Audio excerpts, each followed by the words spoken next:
world of deceit, telling the truth is a revolutionary act. It's the David Knight Show.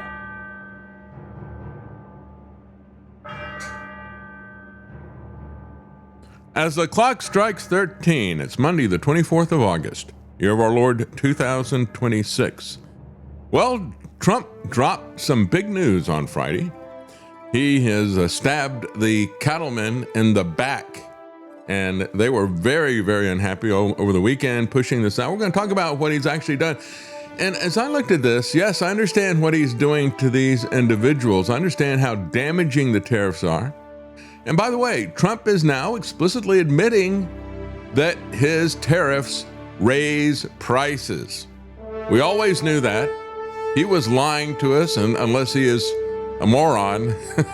But the people who follow him in a cult-like behavior still follow him with that. And then he is using a Great Depression law, the Smoot-Hawley Act, to take the world into a greater depression. We're going to talk about the tariffs on Canada, 50% tariffs.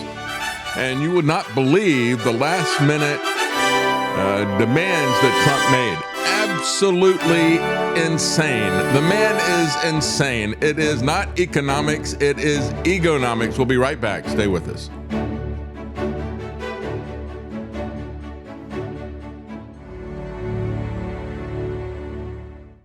Of course, with all this bad news, there is a gold and silver lining. It looks like gold and silver are poised to take off yet again because of the Trump idiocy that is happening. But the nation's largest cattle group slammed Trump's tariff-free beef, said it is undercutting U.S. ranchers. This is the National Cattlemen's Beef Association. And look, folks, we know the cattle herd is the lowest it has been since 1956. And we have a much larger population right now. It's one of the reasons that the price of beef is at $7 a pound.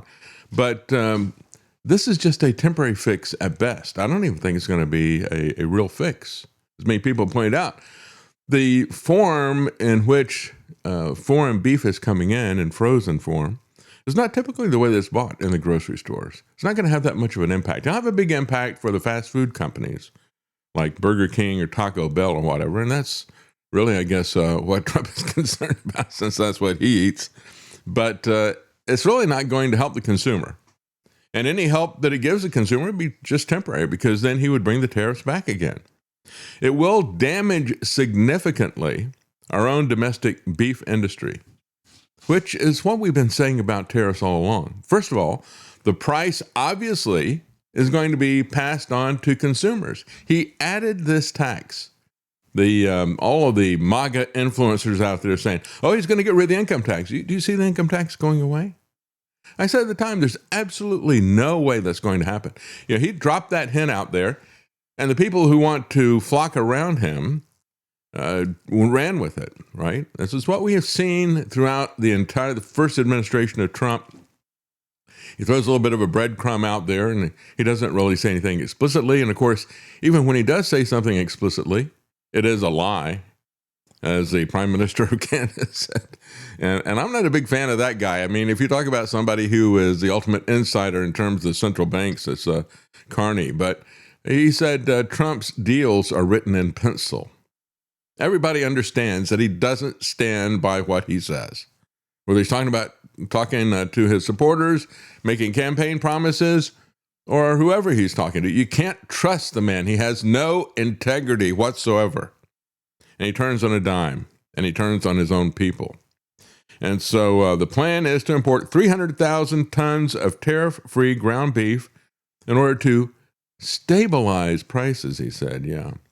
No. It's a temporary sugar high before the elections. That's all it is.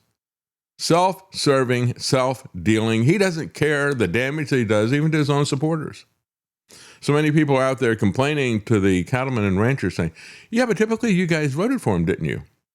That's right, they did. So did the farmers who got hit with the tariffs.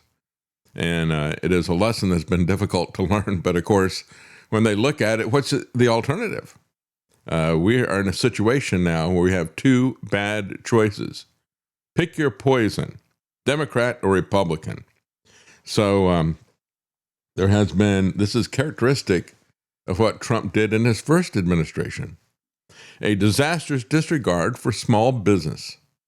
And that includes the farms and the ranches. Big agricultural business. Oh, yeah, he's fine with them. He's going to help them.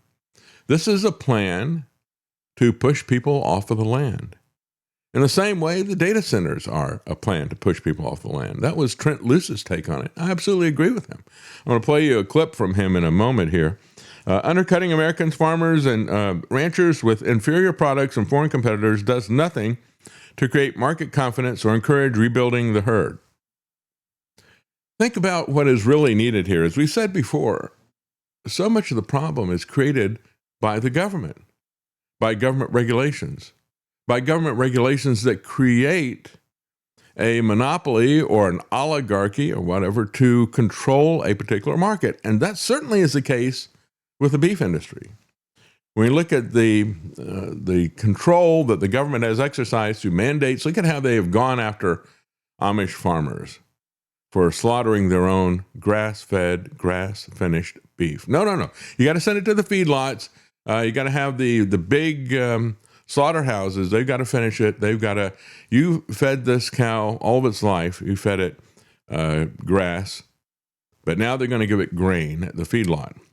And that's the way everybody's going to have to do it. We're not going to allow you to do it any other way. If you do it any other way, the government will come in. The government is enforcing that monopoly on beef just the same way that it forces you to buy car insurance or now health insurance as well. So immediately when I saw this, I said, well, now Trump argues, and he agrees actually, with the economic reality that these tariff taxes are passed on. And folks, whether we're talking about this particular instance or you're talking about something, I'm going to protect the aluminum producers in America. I'm going to put a tax on aluminum. Well, what that does is, since we don't have a natural organic competition being allowed because we don't have a free market, the government's hand is so heavy in everything.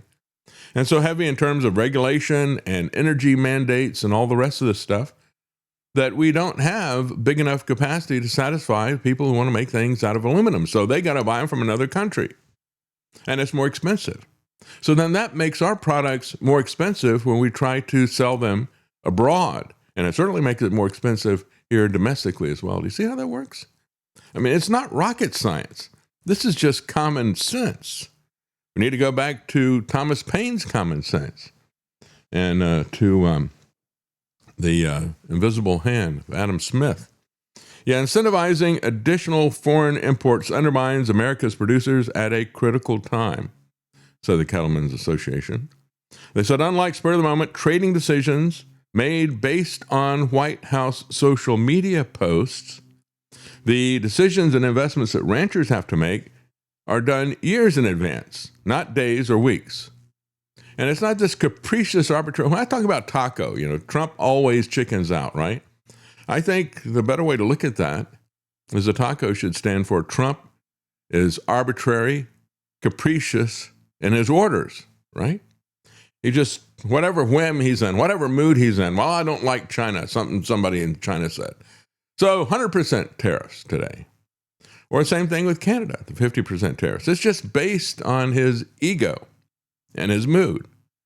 We do not want to have a situation like that. Even if we had a more stable person, we would not want to have one person making these decisions. This is why the founders wisely did not do that. But we don't pay attention to the rule of law anymore. The rule of law, rather than being a guideline to restrain and to protect government, is now used as a weapon. And they have explored so many different cracks through the rule of law that it's about to crumble. Actually, it has crumbled. Today's announcement is not about helping producers. It is 100% about the fact that it's 74 days between now and the midterm elections.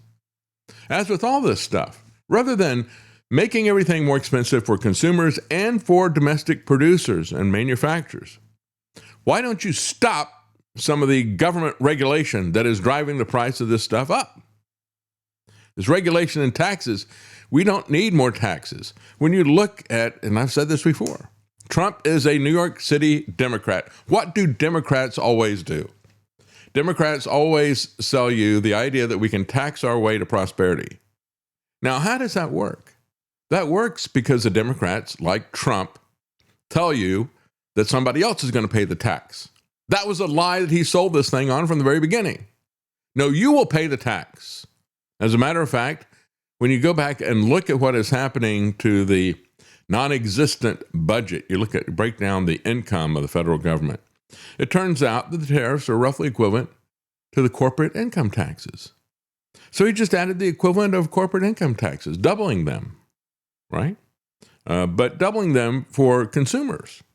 Because after those things got pulled back, guess who gets the refund? The corporations do. Guess who paid for it? We did, and the products that we bought. But that's not going to be refunded to any of us. And so rather than getting rid of the income tax, he doubled the effect of the corporate tax. And again, we all know that corporations do not pay taxes. If corporations just absorbed all that and paid the taxes, most of them would go out of business because they don't operate on that high profit margin. Not the big guys on Wall Street. Yes, they could do that. But small and medium-sized businesses, Main Street America and rural America, don't operate on big profit margins like that. So they can't absorb, 20, 30% tax. That's their profit margin. They're going to have to pass that on. And they always do that with corporate taxes anyway. Corporate taxes are always passed on in the form of the goods. But the government does it that way for the same reason that when they charge you the Social Security tax, you only see half of that. I remember my first job in engineering was at Texas Instruments, and boy, did they hammer that in on us. They said, this is the real cost of what, your real salary. They would break that, put all kinds of information pamphlets in there saying, yeah, we have to pay this other, 7.5%, whatever it is. We have to pay, I think, 7.62% actually. But anyway, they said, we have to pay that on your behalf. So that's a cost of your employment, even though you don't see that. That's there. We itemize the Social Security, half of that, take out of your paycheck. But it's really, your paycheck is really, another 7.5% higher. That's the government mandating these costs. With 74 days remaining until the midterm elections, average retail ground beef prices hovering near $7 a pound, the administration will temporarily waive tariffs. Then they'll bring them back, and your price will go up. And so Trump continued on social media. He said, as we work to rebuild the herd. Yeah, the herd. I keep hearing about herds, herd immunity, herd mentality. And there is a herd mentality that he's exploiting here, but he's not doing anything to rebuild the herd. He's doing everything to destroy it. This is not a move to rebuild it. And so he says for the next 90 days, we will allow up to 300,000 metric tons of product for ground beef to be imported with no out-of-quota tariff.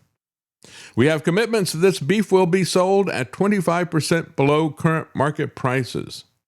This deal will reduce prices for Americans while giving space for our great American beef herd to grow again. Yeah, well, they've got a legitimate beef with this guy, that's for sure. He just keeps lying to people. Chris Gibbs here in Ohio, where we've got the trifecta of stupid. But first, I want you to meet my cows. They're pasture-fed, making the best use possible of non-cropland with no chemical applications, and they're working hard every day to do everything right to feed you, a nation, and beyond. And what do we get for it here in Ohio? We get Vivek Ramaswamy, who believes my livelihood is immoral, because he believes these animals were put on the earth to be worshipped and not used to sustain us. And by the way, they make terrible house pets. And beyond that, we've got John Husted, who never saw a retaliatory reciprocal tariff he didn't like, and now their daddy Trump is going to import beef from other countries like Brazil, Australia, New Zealand, and Uruguay to make sure I'm not making Argentina. Somebody help me make sense of it.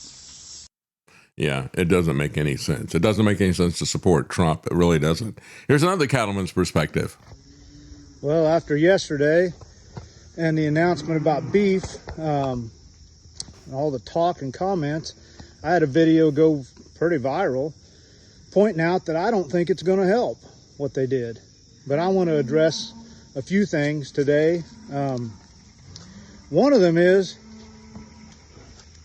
I appreciate all the support and all the comments, but I'm working. Ranchers are working today. Everybody's working, that's what we do. So bear in mind that when all the news stories flash around and all this stuff's going on, we may make a comment or two, but we're still out here raising beef for you. Now, whether the president's agenda is right or wrong, time will tell. It's I wrong. also want to address one other thing. Right now, it's wrong. We get a lot of comments about, well, you voted for that. Yeah, we did vote for President Trump, a lot of us. And it's our duty as Americans to stand up and point out when that person that we elected is doing something that we don't think is right. That's our job.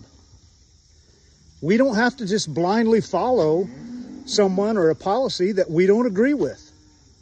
There are policies we do agree with. Some we don't. This beef thing, I don't know who's advising who, but when you start putting language out there about 90 days to pause for the American rancher to rebuild the ground beef herd or whatever was said there, that doesn't even make sense. There's no ground beef herd. There's a live cattle herd with mamas and babies and bulls, and you have to feed them all through the year. You have to take care of them, look at them, watch them, move them, all the labor that it takes. All right? Even on days when, everybody else is on the internet. Yeah, we know Trump doesn't know or care about any of that stuff. The people who write his tweets. I wonder if Natalie wrote that stupid tweet. So you got a lot of people who supported Trump, foolishly, I think, because if you look at what happened in 2020, I would put that guy at the bottom of the list of any candidate of any party because what he did in 2020. Now, I know most of the Democrats do that as well and many other things as well, but so we don't really have much of a choice, do we? But I certainly would not support the guy ever. And Trent Luce pointed out, he says, I'm one of the few people out here that's a farmer that's not disappointed in Trump. Why? Hello, my fellow Nebraskans. It's Trent Luce with today's 2-minute warning. Turns out I might be the last person to weigh in on this decision today that Donald Trump announced on not charging tariffs on imported beef for the next 90 days to get a cheap ground beef supply to the American consumer. Everybody's shocked and disappointed. I'm not. I expected this. Yeah. I've been studying this guy's pattern. This guy has been working with the elite of the world, the Larry Finks. Go research yourself. The chairman of the World Economic Forum, who plans for me and you not to own this land, not to own those cattle. We as consumers not to have access to animal protein. He's been working on this with these people for a long time. What I'm disappointed in is in the beef state. And by the way, one more issue about that. Donald Trump is leading the largest land grab since the Indian Wars. But you know what? The Indians fought back. We're not even fighting back.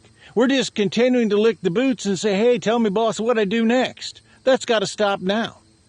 But in the beef state, the state of Nebraska, where we still pride ourselves in beef, we have 3 of our 5 congressional delegates, 1 in the Senate, 2 in the House, 3 of the 5 who've applauded the president for trying to get cheaper food supplies.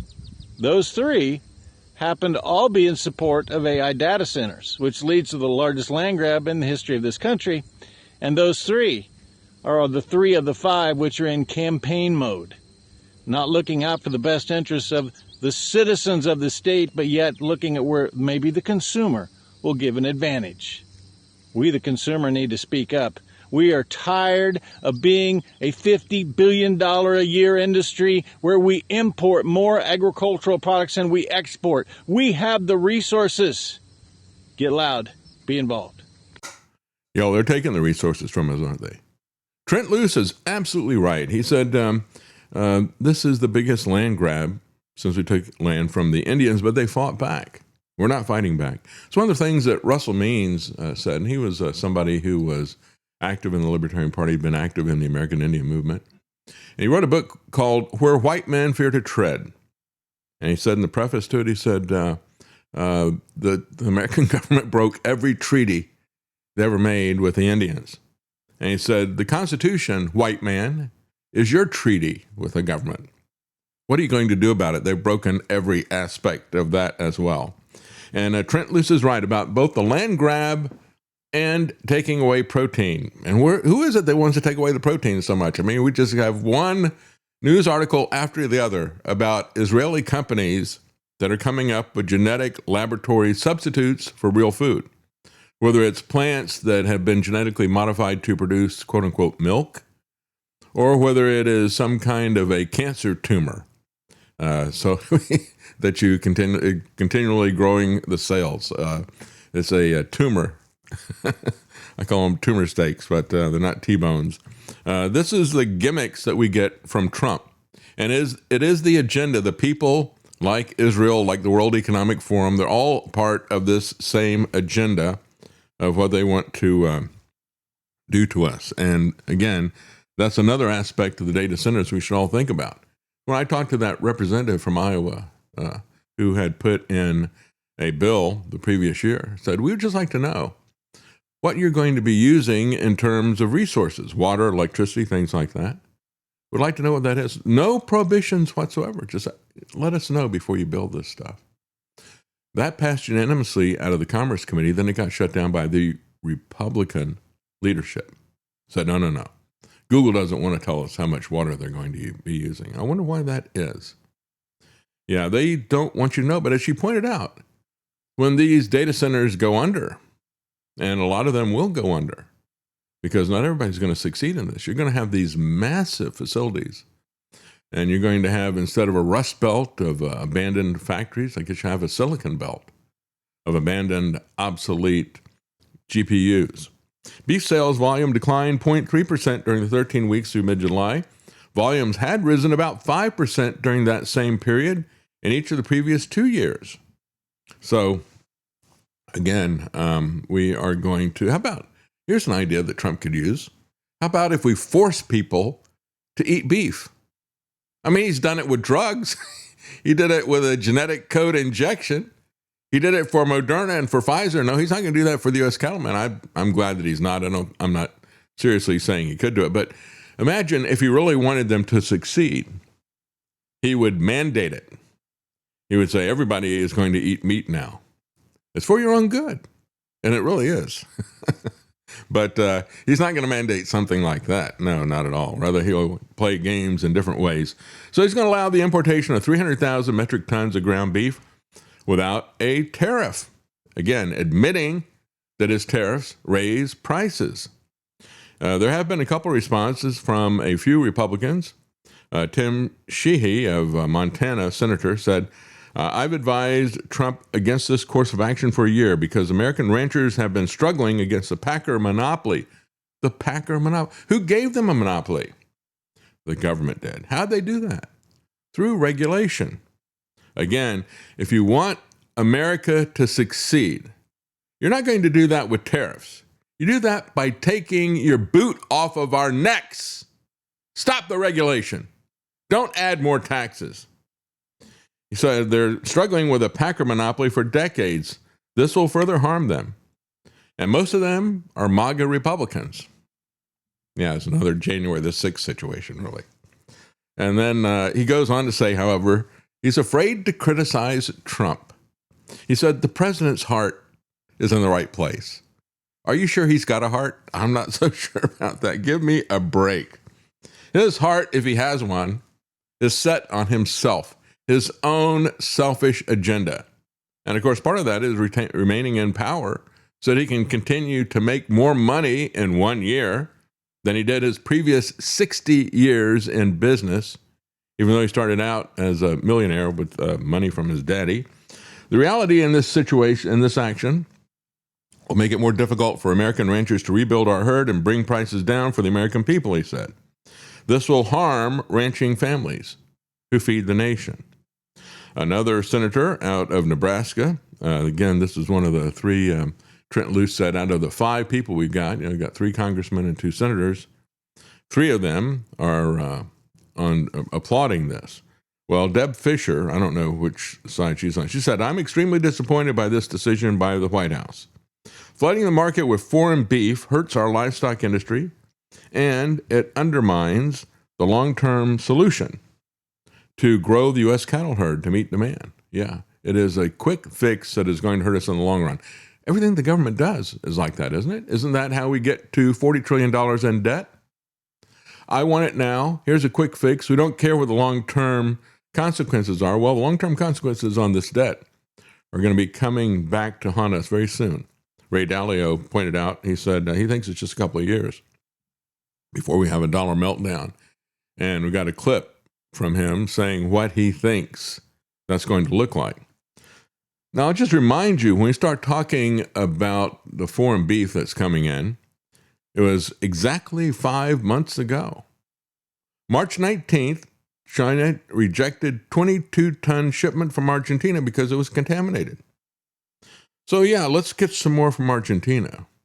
And as a matter of fact, Trump was furious when somebody questioned him on that. He was so concerned about the welfare of Argentina. And not just the Argentine people. He doesn't care anything about them. He cares about his fellow Chabad Lubavitcher, Javier Milei. Yeah, the Jews stick together, don't they? It's just amazing.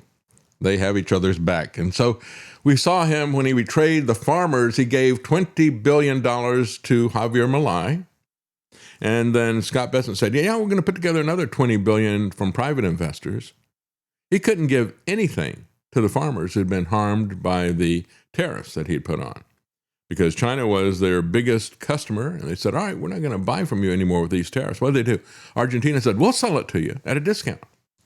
And so after getting $20 billion that if Trump wanted to help the people who put him in office, I'm not saying that he should, I'm against the tariffs to start with, but if he's going to try to assuage some of the damage that he did, he could have given that money to them, but instead he gave it to Argentina, and then made it even worse because Argentina then set up China as its main customer. Yeah, ultimate stabbing in the back, isn't it? More than once.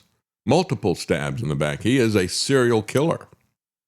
For beef valued around $7 per kilogram, that difference can exceed $1.80 per kilogram in tariff costs. So think about that.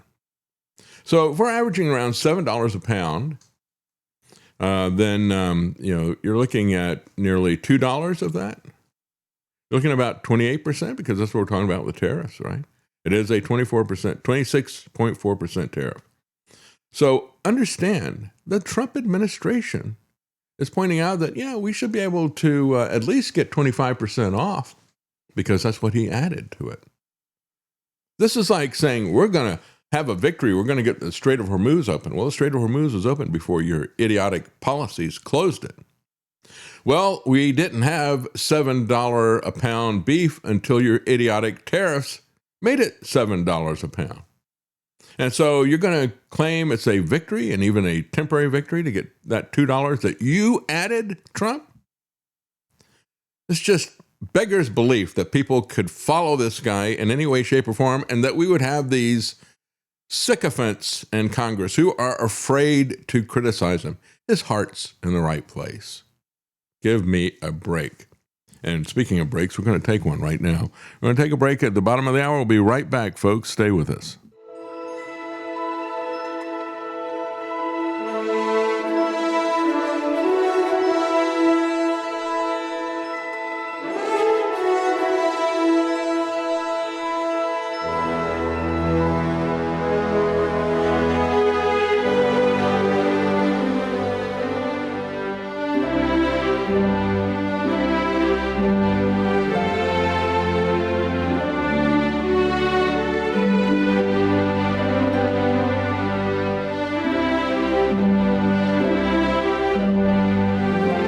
In a world of deceit, telling the truth is a revolutionary act. You're listening to The David Knight Show.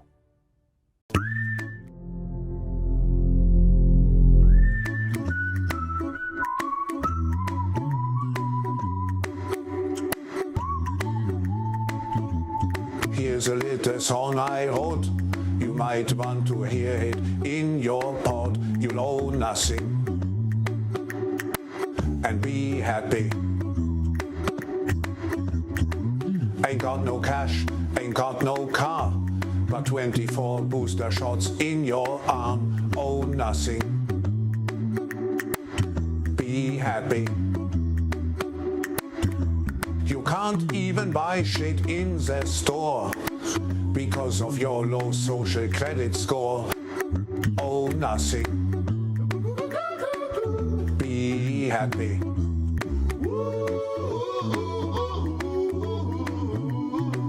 You'll owe nothing and be happy. Yeah, and eat the bugs, right? Let's not forget that. Well, Trump's post comes as fellow Republicans are worried about the midterm elections and the prices that they've added. They added $2 of the $7 a pound stuff with the tariffs. And so now they're going to do us a favor and take it off for a day or two. Look, this is just like I've said about national security. National security is always the plan to save themselves and let the rest of us die. This is about saving themselves for the election and letting the rest of us die in terms of businesses and ranchers and farmers and save themselves while we have nothing to eat. That is what they always do. The announcement and other market interventions throw cold water on the project of herd expansion and sacrifices long-term stability for short-term messaging, said a spokesperson for the Cattlemen's Association. Well, that's exactly right. And of course, Trump knew that. That's why he announced this on a Friday. You always drop stuff that's going to be damaging to you after the news cycle is over for the week and people get busy with things over the weekend. So this is a premeditated, it's not, his heart is not in the right place, folks. Let me just tell you that. He's not being fooled by other people who are there. He is doing their bidding. He is part of that cabal, but he is not being fooled about this. No, it really is the processing monopoly that is created and maintained by the feds, that kind of regulation that creates that monopoly. That is the issue. Almost all beef, however, that's meant to be used for grinding beef, which comes from Australia or Brazil, is frozen, even though the grocery stores only use fresh ground beef in the meat section. A large portion of that frozen beef is going to go to food service operations, mostly to fast food companies. That's how this is going to shake out. So while Trump is talking about how the fact we're going to grow the American herd, he has absolutely no understanding or interest in understanding how that works, just like he doesn't care about how the military operates either. Earlier this month, Tyson Food cut its profit outlook. They shut down processing plants, and we've seen a lot of videos on social media. They had people who were outraged and protesting. I didn't air that because there's just a lot of screaming and shouting. But one protest that happened with that, I won't show this to you either, but it was a guy, they had strict prohibition against videotaping anything on the floor in terms of meat processing. Why would they do that? I mean, you would think they do such a great job of sanitary conditions, they would be proud of it. And they would want to show you that, but they don't want you to see that. So he walks down the line with all these people who are still working in one of these places, and they're all looking at him and smiling and then giving him a thumbs up, or then when he says something about that, they don't want me to tape this, they start shooting birds at the video. So it is, that's Tyson. And they're shutting down food processing. Now, they say it's because they don't have enough meat to process. Well, they don't want us to have real food. Trump is once again explicitly admitting that broad-based tariffs raise prices for Americans. It's true whether you're talking about groceries, or whether you're talking about back-to-school shopping, or whether you're talking about buying a new home, or whether you're talking about people who want to manufacture things in America. He's forcing them with his tariffs to pay more for the things that they use to make things. That's how this always works out. And so Trump's reduced the size of government by around 12%. But the problem is he didn't reduce government spending. He increased it by 3%. And it's 3% higher than it was even under Biden. So understand that it's all about the regulation and it's about taxes. And if you add taxes over here and tell somebody that someone else is going to pay the taxes, it still has that same effect. And it's also about regulation. The reality is that the only thing that gets reduced is the employment in the federal government. That's what they reduced. When they talk about reducing the size of government, they're talking about 12%. They're talking about the number of people employed. In terms of the size of government, in terms of its cost, in terms of its regulation, no, by every other metric, government has increased. It doesn't matter to me, really, how many people are employed in the bureaucracy. What matters are the regulations and the expense of that bureaucracy. All this stuff that was done by Elon Musk. I talked about this at the time. So you look at Doge, all he's doing is reducing the number of federal employees. He's not reducing the footprint of the government that is stomping on our face, 1984 style. This was also a frightening example of how AI could be used to audit, and how it could be used to audit us. As a matter of fact, look no further than Brad Parscale. Not Brad Parscale. The guy Pulte, Bill Pulte, right? Whose family, Pulte Homes, was one of the bigger manufacturers of homes. So he was put into the Trump administration and the housing administration. Then he used his position and used AI to spy on Trump's personal enemies. Now, I don't like the people that he found dirt on. I don't like what they did in terms of taking out mortgages and claiming that they were for personal use and getting a lower loan rate when they're actually using it as income property. Nevertheless, I thought it was a frightening precedent being set by President Trump again, to use AI to find information on his enemies. It's Stalin-esque. Bring me the man, I'll find the crime. Pulte was rewarded for this. The guy who built homes, now he's building the police surveillance state. He was chosen to replace Tulsi Gabbard as DNI, Director of National Intelligence. Because why? Because he will go after Trump's enemies, just like another little J. Edgar Hoover. So again, where is the beef? Where is it coming from? Trump was very cagey about that, and it created all kinds of speculation on social media over the weekend. He said, well, we're going to, I can't tell you where that is. Here he is telling them that he can't tell them exactly which country it's going to be coming from. Mr. President, on that beef deal, which countries did you make that deal with? What are the sources of the beef deal? I don't want to say which countries, but there are a few countries, but they're going to be sending in the highest quality beef, and it's something that we need. Something we need to get elected. Yeah, we're gonna remove the tariffs because the tariffs are something that we don't need. So he was very cagey about that. He was also cagey in the way that he referred to manufacture meat product or something like that.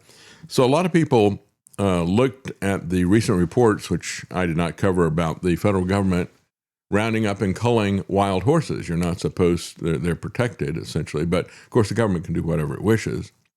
And so they're rounding up a massive number of wild horses and killing them. So a lot of people said, is that where the meat's going to come from? I don't think so. As a matter of fact, that got a lot of clickbait, but I think you should hold your horses on that line, because that kind of clickbait distracts people from the real issues here. The real issues are about economics and about regulation and about taxes. But then somebody pressed him further on this, figuring out that a lot of this was going to come from Argentina. Listen to the anger of Trump when he defends Argentine farmers and ranchers, when he defends his synagogue buddy there, Javier Milei. Listen to the anger in Trump's voice. You think that you're not last on the list in his mind. This should put all doubts about that to rest. The question is, what do you have to say to U.S. farmers who feel that the deal is He didn't care about benefiting U.S. farmers. Argentina more than it is them, as they are Argentina's fighting for its life, young lady. You don't know anything So are the about farmers. it. You They're don't care. fighting for their life. Nothing's benefiting Argentina. They're fighting for their life. You understand what that means? They have no money. They have no anything. They're fighting so hard to survive. If I can help them survive in a free world, I happen to like the president of Argentina. Oh, yeah. I think he's trying to do the best he can. You got the same But don't rabbi. make it sound like they're doing great. They are dying. All right? They're dying. What do you mean by being? Yeah. He doesn't care that the American ranchers are dying. He doesn't care that American farmers are dying. Yeah, it's all about Argentina. He doesn't care a whit about Americans.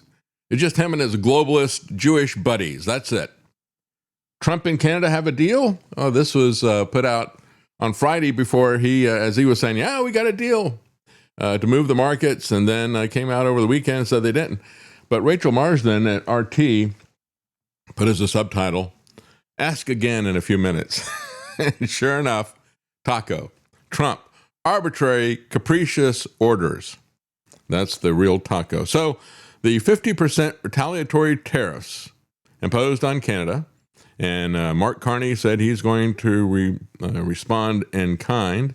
The U.S.-Canada breakdown shows the limits of Trump's aggressive trade strategy. That's from the Washington Post. They said it is a big setback for him. The negotiators thought they had a deal. But then Trump added some last-minute caveats and demands, and you won't believe what those were. The shocking collapse of the U.S.-Canada trade talks is the latest sign that Trump's bulldozer approach to remaking the nation's trade relationships may be reaching its limits. Well, I'll tell you, he is remaking our economy, isn't he? In the worst way possible as well. Trump tried in recent days to use an untested legal power to force Canada to swallow trade concessions. But instead, the Prime Minister, Mark Carney, quit the negotiation rather than accept a lengthening list of U.S. demands. And we'll talk about what he added to that list at the last minute. Carney, in responding to him, had a great line. He said, the U.S. president's signature is written in pencil. In other words, you can never trust on him to follow through on something that he says. The man has no integrity. Whether he's talking to his MAGA supporters and making campaign promises to them, or whether he's at peace talk negotiations with Iran, or whether it's tariff and trade negotiations with other countries who used to be friends and allies before Trump came in. The man does not continue with anything that he promises. So Mark Carney said the Canadian negotiation team was itself unified in talks with its American counterparts, but he said you can't say that about the U.S. administration, in other words, the Trump regime. University of Calgary economists said that the 50% tariffs might only knock a couple of tenths of a percentage point off of GDP growth. However, the job market loss will be significant. He said if these tariffs take effect and remain in place, I estimate that nearly 90,000 jobs across Canada could be lost. Those losses go beyond where the tariffs directly land. You see, Trump is the World Economic Forum's goy. He is Mr. Chaos, Mr. Universal Basic Income, Mr. Great Depression. Yeah, he's going to make America and the world Great Depression again. That's what he's going to bring to us. And so when people start to look at some of the things that actually were added at the last minute, they point out it's utter insanity. Onlookers could not believe, as Mark Carney and some other negotiators, and it was published by some of the mainstream news outlets, revealed some of the last-minute demands from Trump. Listen to this one. He demanded that Canada change its French language. It's amazing. I tell you what, you should have put in there, as soon as Trump stops speaking lies, we'll stop speaking French. How about that? So Carney said it would have reduced Canada to the economic equivalent of the 51st state, which is what Trump has been trying to do. Look, everything the man does is about domination. That's why he puts out these massive tariffs. As I said from the very beginning, these retaliatory tariffs that he had Peter Navarro come up with made absolutely no sense. He added massive tariffs to people that we had trade surpluses with. And when we look at it economically, it made no sense either. Typically, tariffs have been done because the government needs more money. Yeah, you can check that box. They're desperate for more money. But it's done as a a tax increase to fund the government. The time of Jefferson, they could fund the government 100% off of a small amount of tariffs. It wasn't anything close to what Trump is claiming to take in terms of a percentage. But if we had government that would fit inside the Constitution, we could fund it with a small amount of tariffs at the border. But that's not what they're talking about. They're also not talking about mercantilism. They're also not talking about protecting a particular industry. No, this is simply about Trump's ego. Who does he like? Who does he want to dominate? Who was it that insulted him yesterday? I'm going to punish that entire country. Carney said he would have reduced it to the 51st state. Former ambassador to Jamaica said that this is utter and total insanity. Canadian physician called the Trump administration's demands basically colonization through the back door. The U.S. wanted Canada to automatically mirror U.S. tariffs and to break its own existing trade deals with its partners. In other words, because that's what he means by the 51st state. If I've got this tariff against China, for example, or against another country, then you do the same amount as well. And so they're not going to do that. They're not going to ban the French language, as Trump wants them to do. U.S. and Canada fall deeper, rather, into a trade war with new tariffs as talks collapse and blame is spread around. Again, the man is sowing economic collapse and war globally. As I've said before, and I really truly believe this, Trump has been put in power as a one-man fourth turning. The fourth turnings always come with massive economic catastrophe. The last fourth turning was Great Depression, World War II. He's trying to do the same thing again. He's trying to give us a greater depression in World War III. Carney accused Washington of using economic integration as a weapon. He said Trump's signature is written in pencil. He never abides by any agreements. And he also said, you're at war when you get attacked, and this is an attack. And as I said before, sanctions, and that's the way Trump uses tariffs. Again, the tariffs are not being used to fund the government. The tariffs are not being used to protect an industry. They're being used as a sanction for his ego politics. And so when you talk about sanctions, sanctions are always a prelude to war. Practically, they can back somebody into a corner where they attack you. But sanctions are the same thing that we used to always see with sieges, right? You had a fortress, a city that was a fort around it, right? So what would they do? They would cut them off and basically sanction them. So you're not going to go in or out. You can't get food in or out. And that's what the purpose of a sanction is. It's a 21st century version of that. So Trump has turned to Depression-era trade penalties. And again, this is the Smoot-Hawley Tariff Act he's trying to justify his tariffs with now. I think it's very fitting because this guy is trying to push us into a Great Depression again. Many people, I don't agree with them that it was the cause of the Great Depression, but everybody, whether or not they agree it was the cause of the Great Depression, agree that it made the Great Depression greater.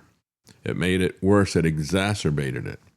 And we got a couple of comments here before we take a break. Guard Goldsmith says, I remember saying to a McCain supporter that under McCain's, quote, campaign finance reform, unquote, proposal of 1999, Thomas Paine would have been prohibited from publishing Common Sense. And she didn't know what that was. That's right. We have lost our common sense, haven't we? That's one of the bumpers. I used to have Making Sense Common Again. We used to use that. I should do a t-shirt of that. Stealth Patriot, thank you very much for the tip. So some really think the guy who calls himself the father of the vaccine and gave Fauci a commendation award is going to let his DOJ lock up Fauci. Fox viewers, he writes. Yeah, that's right. It's not going to happen. As a matter of fact, that has blinded them to the fact that Trump has, the second day, actually his first day of office, the first day was his inauguration. The very next day, he starts the project that's a combination of AI and mRNA. What does that tell you about him and where he wants to take us? I called that out on the first day. I said, yeah, this father of the jab, and he wants to now merge the two worst technologies that have emerged in quite a while, artificial intelligence and mRNA. Haibu says Trump is like the department store the week before Black Friday. He adds 10% to the price tag on Tuesday, but Friday he gives you 10% off. Yeah, the old switcheroo. That's exactly what he is doing. Well, he did do something over the weekend. As I point out, he waited until the end of the week to do this snafu about tariffs, adding tariffs to Canada while he is going to remove the tariffs to damage the cattlemen even more.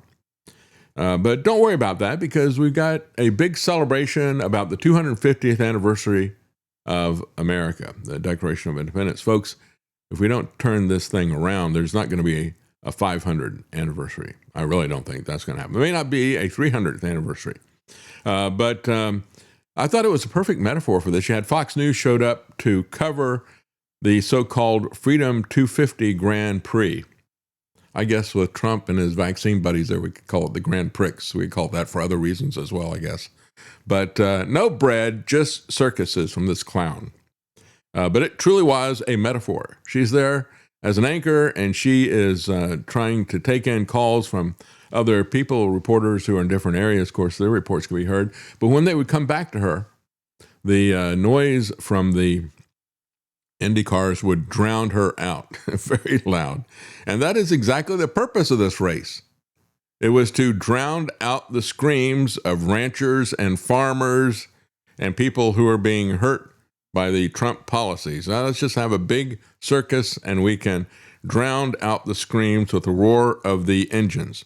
By the way, cars that you will not be allowed to have because they're going to regulate the internal combustion engines out of existence.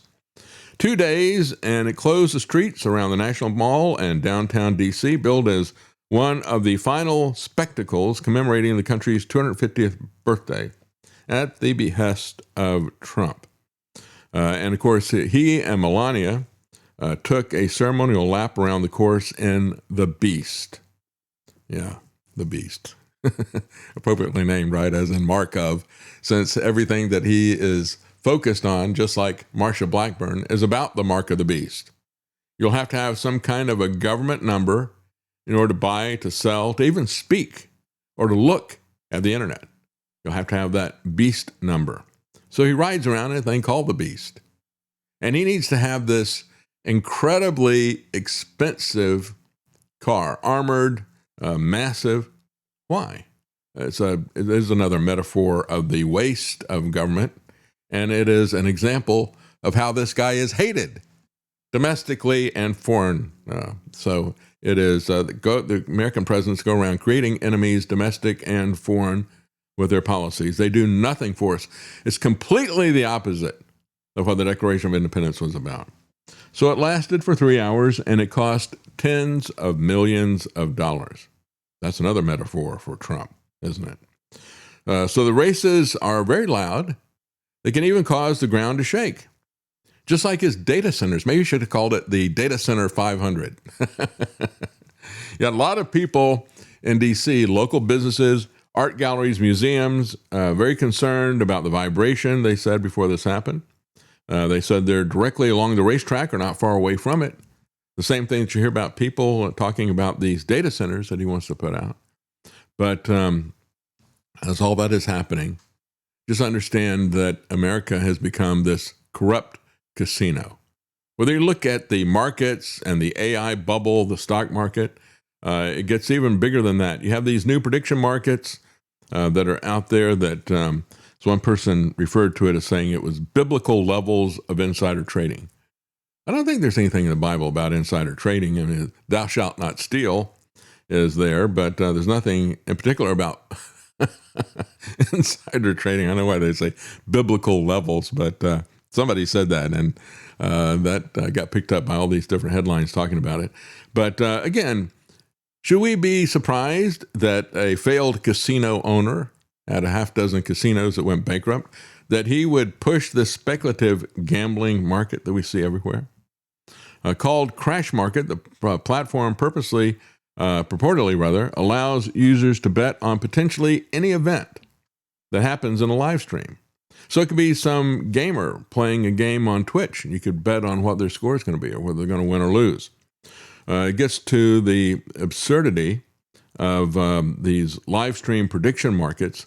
We put something like, will her Uber arrive in 2 minutes? Will he get a phone number? Will this soccer player score the next goal? That's what they're talking about doing. I mean, we have become a non-productive society. And it's not even, I guess you could say it's like the epitome of a spectator nation. We just start betting on the stuff that is happening, that other people are doing. Trump, meanwhile, continues trading stocks at warp speed, especially Palantir, because that is key to his rollout of this stuff. As one article on Zero Hedge pointed out, this is by Madge Waggy, when the rule of law fails, I'll just read you the introduction to it. What follows emerges from 17 months of examination into procedural collapses, constitutional erosions, institutional betrayals that have accelerated beyond the capacity of conventional reporting to capture. Sources include former jurists who resigned rather than participate in predetermined outcomes. Now, they're not talking about the fully formed jurists. They're talking about the judges, right? Law enforcement officials who documented unlawful commands and actual materials that reveal pattern precedents for contemporary ruptures. The purpose of this is not to provoke despair.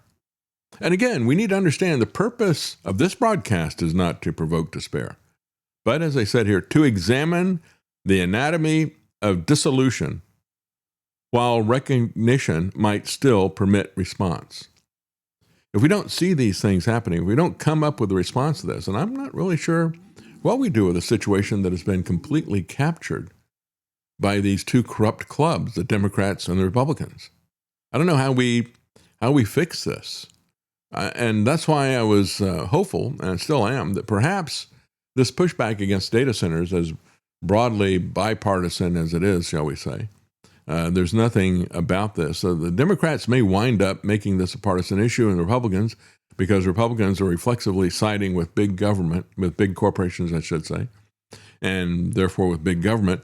The Democrats are reflexively looking at this as an environmental issue, and it is definitely that. But the people who are cheering it on versus people who are opposing it is starting now to break into partisan camps. I don't want to see that happen. I want to see this as an organizing principle. If people would organize around the surveillance aspect of it rather than the infringement and pollution aspects of this, I think you could have a grassroots movement that starts to rise up against the real problem, which is the fact that government is too big, too totalitarian. That's what the Declaration of Independence was ultimately about. This trajectory described has proceeded beyond the point where electoral mechanisms offer remedy, they say. And I agree. You're not going to vote your way out of this situation, folks. It's just that simple. Preparation for post-constitutional conditions constitutes a rational response to empirical observation. And we're going to talk about that when we come back from break. What is your response to this? How do you prepare for this? Well, we do have as I said at the top of the hour, we have a gold and silver lining in this. And so that is at least one thing that you can do. But I thought it was important to look what they say about the rule of law. They said the rule of law has not been abolished. It is far more insidious than that. It has been instrumentalized. It has been transformed from a constraint upon power into a weapon that is wielded by power. That's a phrase to remember. That's what has happened to the rule of law. It's not a restraint on power, but it is now being wielded by power against their enemies. If they were to abolish it, it would provoke resistance. But when they instrumentalize it, it induces learned helplessness, the conditioned response of lab animals who no longer attempt to escape because previous attempts have been punished. So all the statutes remain, all of the courts go through their theatrical aspects of it, but the reality is that the rule of law has been completely turned upside down, perverted, and weaponized. We will be right back, folks.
using free speech to free minds. It's the David Knight Show.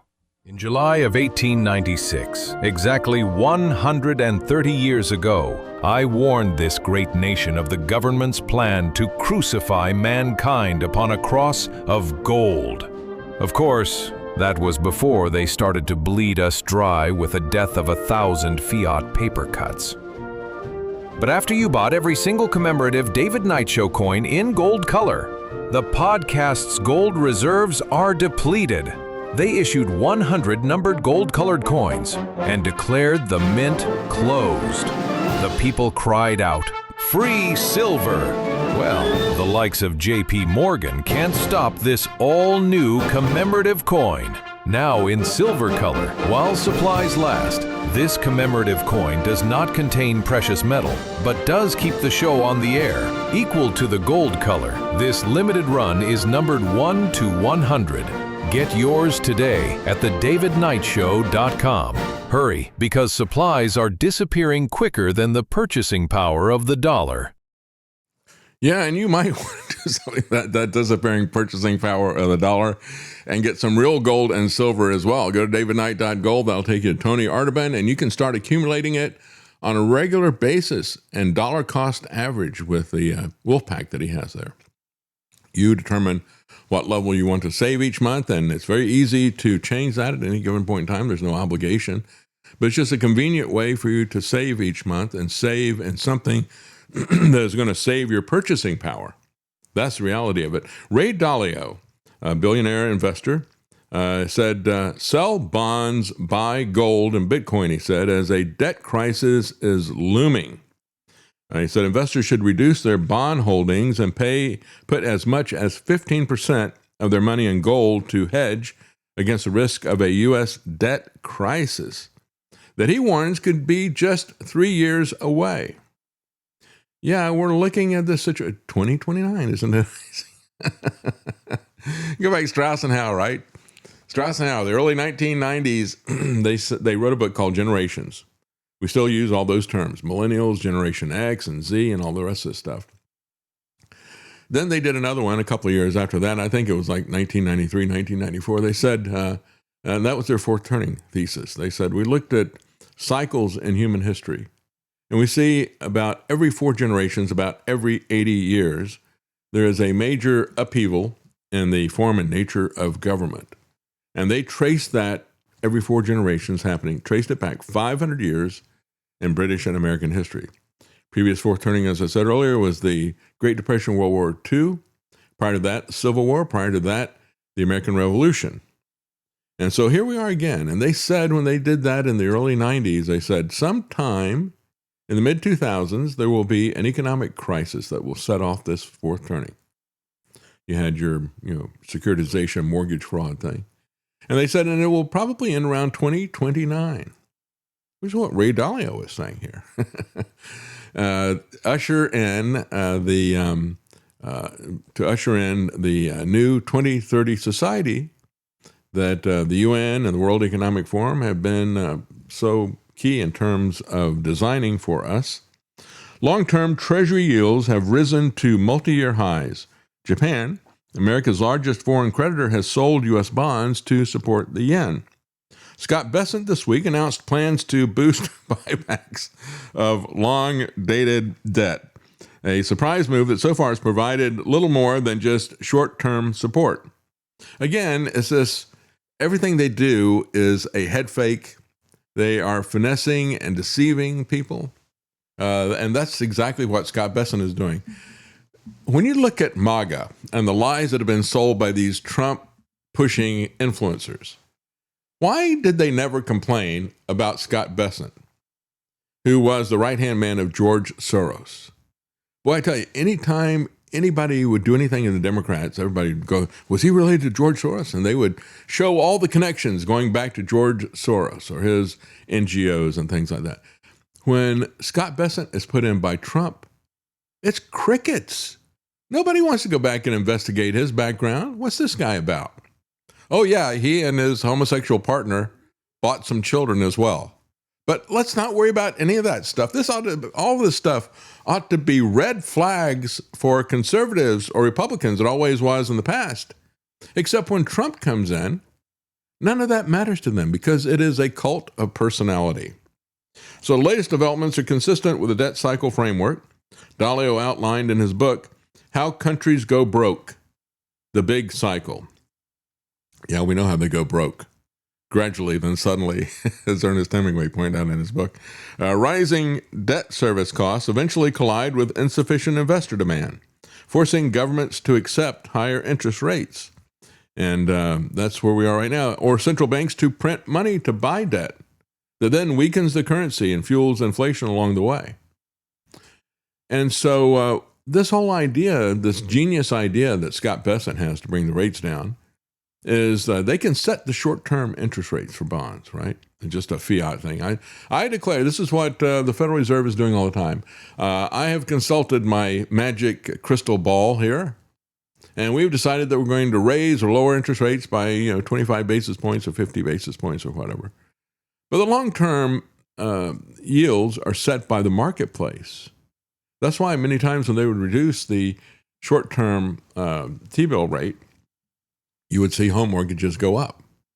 People would look at that and say, well, I think that by reducing that rate, it's going to be inflationary, which means that the dollars you're going to be paying me back long-term over a 30-year period are going to be worth a lot less. So I'm going to go up on the interest rates. So it had exactly the opposite effect. What he's doing right now is just a gimmick. He's going to be paying off long-term rates using long-term bonds with shorter-term bonds, interest rates that they can set. He can't sustain this for very long and really understand that what it amounts to is the same thing as quantitative easing by another name.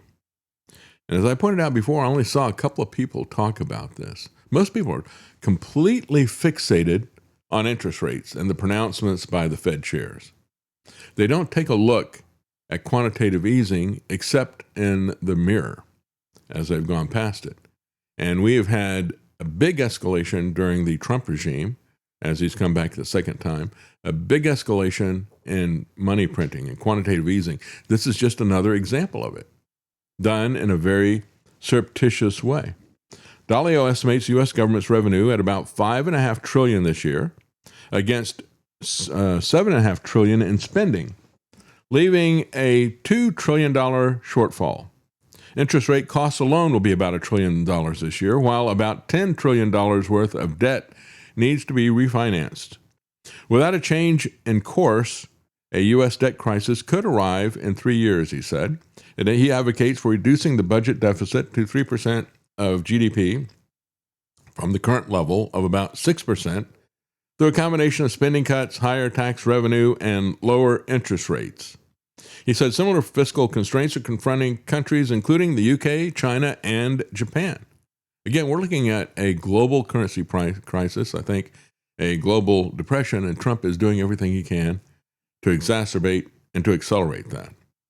Gold, meanwhile, jumped to its highest since May on Friday, while Bitcoin topped 77,000, heading for its biggest weekly rally since 2023. But what exactly does it look like when a country goes bankrupt? Well, here's Ray Dalio. How are we going to solve this problem? We're going to do it the way that we always do it, and it's always done when countries essentially go broke. What they do is they, through a combination of devaluing the currency, printing of money, right. There's an imbalance. They print money, devalue the currency, and create an artificially low interest rate so that the person who's holding the bonds is receiving an artificially low interest rate. That's the way Japan has done it with their local, and that's the way we will do it. So in other words, my grandchildren and great-grandchildren not yet born are going to be paying off this debt in devalued dollars, more or less. It's going to happen faster than that. Faster than that. Yeah, and of course that's an intentional thing. It's called monetizing the debt, right? If I can make I've got this amount that I say I owe you, right? Whatever, $40 trillion, right? Well, what if I make those $40 trillion not have so much value? Then I don't have to pay you back as much stuff. They intentionally do that. Meanwhile, Trump has just brushed off the $40 trillion debt crisis. He says the country can get out of this spending problem. How does he think we can get out of it?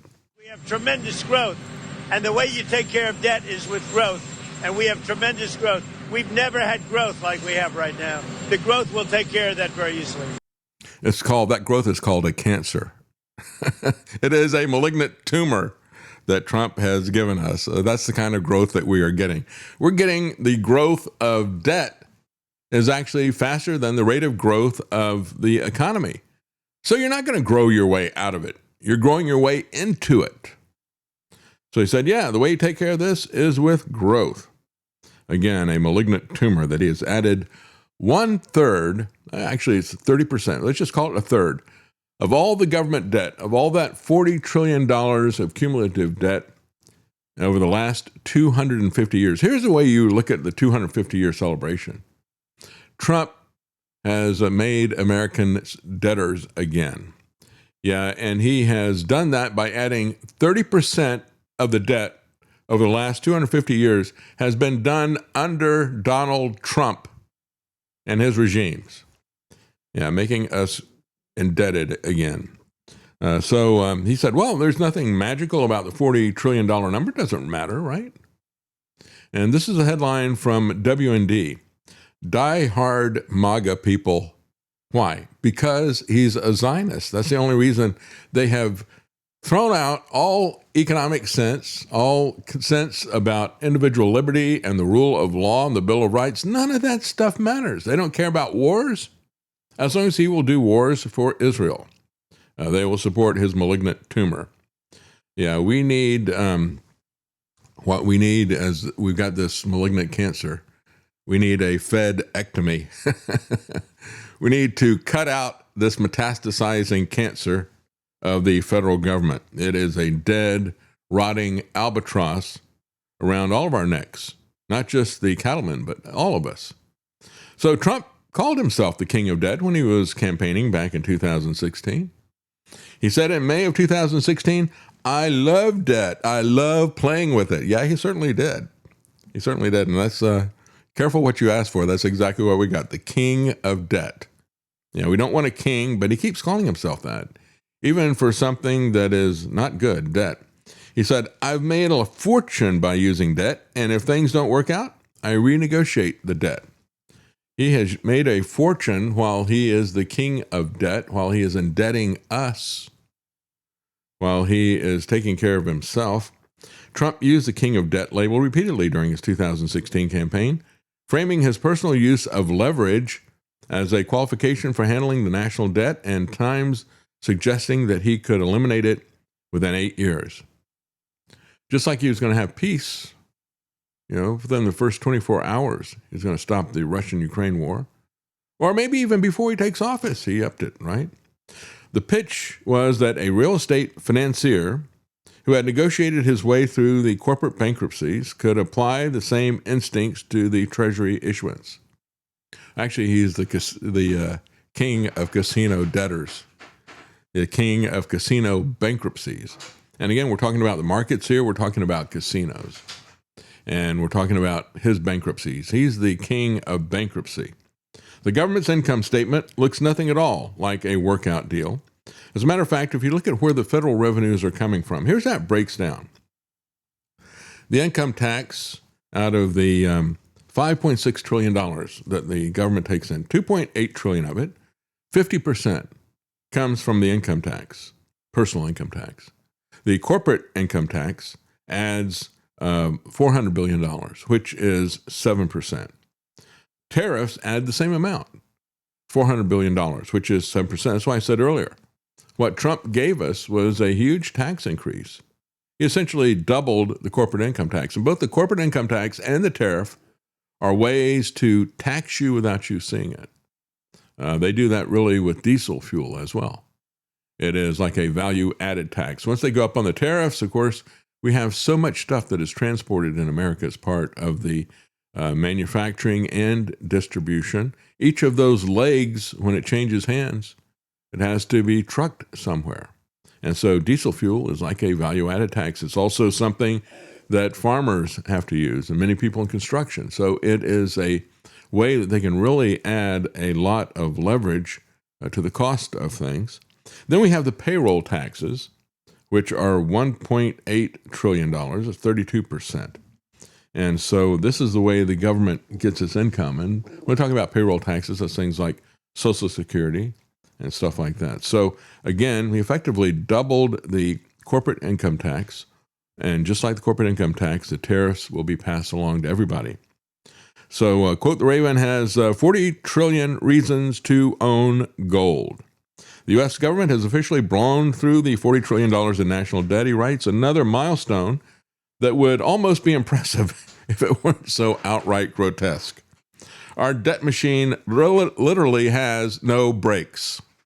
Yeah, this is the Indy 500 race. Is like we're all headed to the wall here with this, folks. Crossed $40 trillion this week, only 5 months after it crossed the $39 trillion mark in March. And I calculated at the time, I said, okay, at the rate that it's growing, we will hit $40 trillion in September. Here we are about a few weeks or maybe a month early. And because Trump is accelerating the spending, accelerating it. 10 years ago, the debt was about $19 trillion. Think about that. 10 years, we've doubled the national debt in 10 years. 30% of the $40 trillion, the entire cumulative debt of 250 years, has been put on by Trump. But when you look at the decade, doubling this debt, that's 5 years of Trump, 4 years of Biden. They have doubled the national debt. We have managed to more than double it in roughly a decade. Interest expense has become the government's second largest expense behind Social Security. Interest costs through the first 10 months of this fiscal year were already 15% higher than during the same period last year. And now they're in this trap. It's kind of, you remember back the 1970s, if you remember that, the stagflation, we had this issue where the financial geniuses that manipulate this magic money tree that we've got, they couldn't figure out what they could do to try to stimulate the economy because we had so much inflation. They were their hands were tied on that. And yet, even though we had a lot of inflation, we had a recession at the same time. We had stagflation, as Joe Salenti had pointed out, because they have been building this Potemkin economy for so long with debt.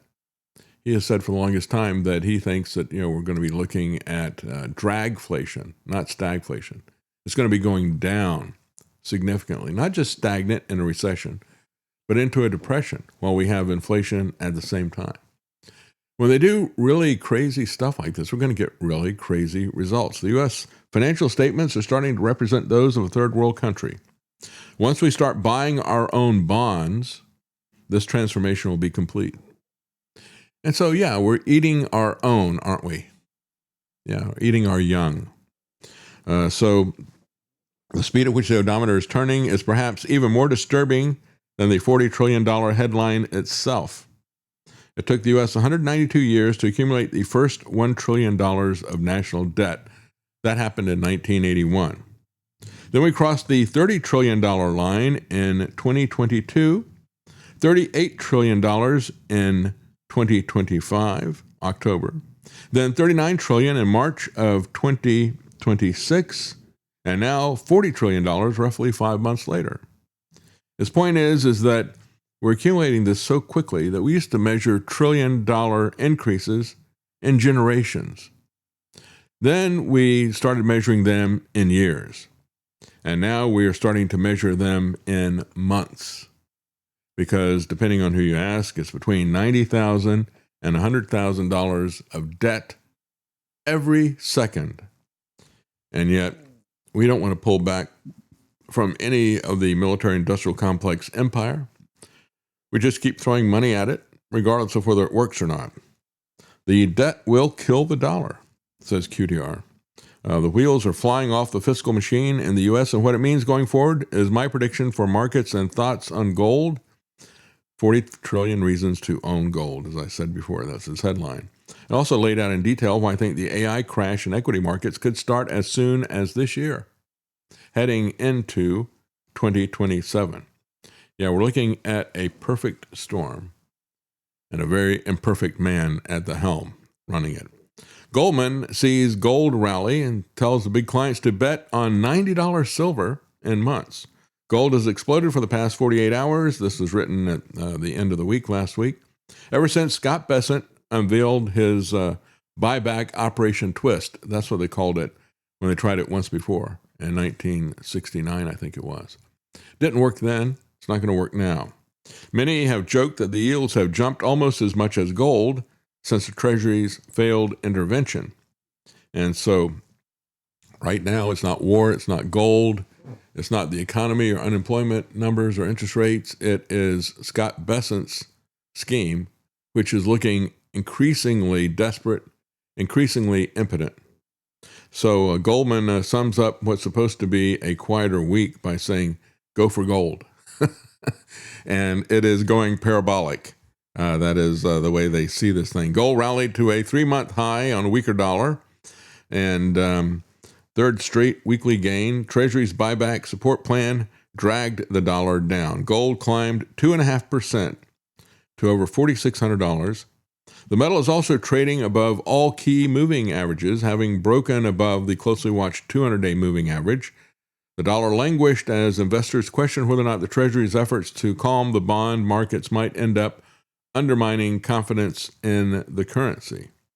And I think that really is what's going to happen. Wall Street doesn't have any bears, says Kitco, as gold smashes through the $4,600 per ounce number. Bessent has decided to attempt to save the bond market at the expense of the dollar, said one analyst. This is positive for gold. Forget about war or peace. Forget about interest rates for now. Treasury Secretary Bessent vowed to at least double the buybacks of long-dated U.S. Treasuries. In other words, he plans to at least double the current pace of buying debt with new debt. That's what we're talking about here. It's all about the bonds right now. Obviously, people are interested in crude, but this and that. But for the week, the move in gold is all about the bonds. He said, this analyst said he sent out recommendations to people, said they're going to double their purchases. But when people say, oh, we're going to raise again, we're going to raise again, we're going to raise again, that just shows that there is a systemic problem. Bessent is about as steady behind the helm as Trump is with the war on Iran. When you have to come in and intervene like that, I think it's a problem. I think the market is going to have to eventually deal with this. And so the other big issue is that you've got artificial intelligence. Their capital expenditures are also putting pressure on the debt bond market. Right now, they're competing with the U.S. government. They're paying higher interest rates than the U.S. government, and everybody is so focused on how the AI bubble they think is real, they're more than willing to invest in something that is perhaps riskier for a higher rate of return. So that is really part of the bigger picture here as well. He says, Google, of course, doesn't have the creditworthiness of the U.S. government. Quite frankly, though, Google is solvent. The U.S. government is not, unfortunately. And I don't say that with any glee because I don't like Google. They are as evil as they could be. Forget about that motto, don't be evil. They got rid of that a long time ago. We'll see what happens with rates. And if gas at $4.10 a gallon, see if that's going to sneak into inflation. 11 analysts predicted in the Kitco News Gold survey that gold would be going, they looked at it, 8 of them, 73% expected to see gold prices gain ground. Only 3 did not. So they thought it would stay the same or go down. But one guy who is someone who works in the industry in terms of gold mining, so it is self-congratulatory, and nevertheless, he has been right about a lot of different things. His name is Thomas Kaplan. He said gold price is headed 10 times higher. He thinks that is inevitable. Well, again, gold is the mirror image of the dollar. So as the dollar goes down, gold goes up. He's the chairman of Electrum Group, chairman of Nova Gold, and chairman of Sunshine Silver Mining. He said, to him, it looks like a 1987 moment. So he said earlier this year, with gold and silver near their highs, he told investors on a podcast that a sharp downdraft was possible. and that would be an opportunity rather than a warning. He said we could have a 1987 moment. That was the best buying opportunity of the entire bull market. The parallel that he's talking about is Black Monday, when the Dow peaked at 2,722, August of 1987, and then closed 8 weeks later in a 36% collapse. It felt like the end of the world, but on a chart of the last 45 years, it barely registers. He said the crash of 1987 really did seem like the world was falling in upon itself, yet when you look back over that chart, you can't even see it now. He said, I'd entered in 2007 with a view that things were just simply too good, and not dissimilar to the way things are looking right now in certain respects. And I would say that would be with the AI bubble. But the man who cleared the decks just months before the financial crisis of 2007 just said today rhymes with the last time that he did it as well. And so he said, I've got nothing against crypto. It's made my life easier. I no longer have to spend time explaining to people why owning something that can't be printed easily is a good thing. But for me, he said, silver is the thoughtful person's Bitcoin. There you go. So what does he say to the person who bought silver during this year's surge and is sitting now at a loss? He said, well, the best thing that you could do about this, because we'll look at long-term trends, he said, if you're underwater, my suggestion would be to average down. In other words, buy some of it while it is cheaper and get your average cost down. So again, Besant's intervention just amounts to quantitative easing. It amounts to money printing. It's a gimmick. It's a different tactic, but that's fundamentally what it is. And so many people are looking at this as the opportunity to buy into gold, that it is on sale. And I think that it's a similar situation to what we saw with the election of Trump. Everybody thought it was going to be about crypto. Everybody piled into crypto. And yet when you look at the reality, the real world, you have to have something that is outside of the digital world that these tech people create. I don't trust them at all. I don't think you should trust them either. But personally, I don't trust anything the big tech guys do.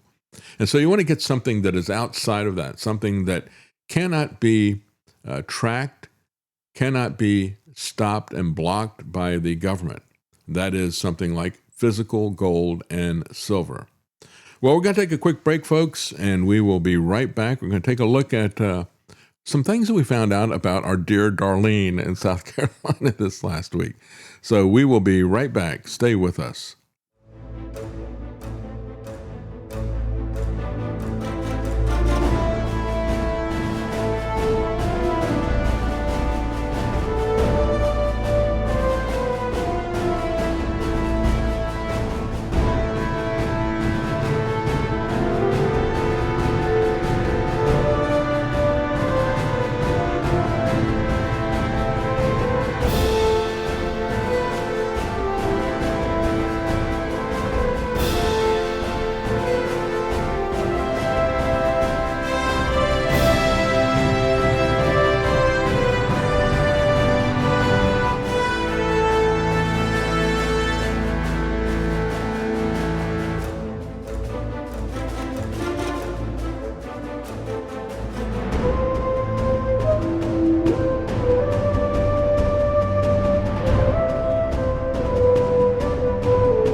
Making sense common again. You're listening to The David Knight Show.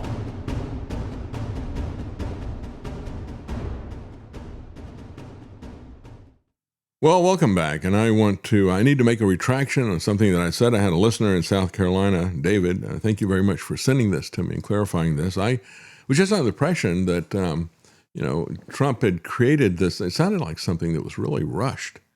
And because they said, well, we got a week for people to file for this primary. And